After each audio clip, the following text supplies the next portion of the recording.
नमक में कभी कीड़े नहीं लगते, लेकिन चीनी में तो अक्सर कीड़े लग जाते हैं। फिर ठीक वैसे आजकल के रिश्ते हैं। जो इंसान जितना साफ और सच्चा दिल होता है ना, उतना ही कड़वा लगता है। और जो इंसान जितना झूठा और धोखेबाज होता है, उतना ही सच्चा लगता है। झूठी फरेबी बातें सुनने में बहुत आनंद आता है और सच्चा भी लगता है, लेकिन सच किसी को बर्दाश्त नहीं होती। वह अक्सर बने बनाए रिश्तों को तोड़ देता है।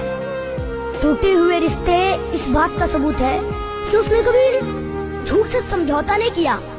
हर हंसी ईमानदारी नहीं होती और हर दुख खामोशी नहीं होती। आज जो लोग आपको खो देते हैं ना, वही कल आपकी अच्छाइयाँ याद करके अफसोस करेंगे।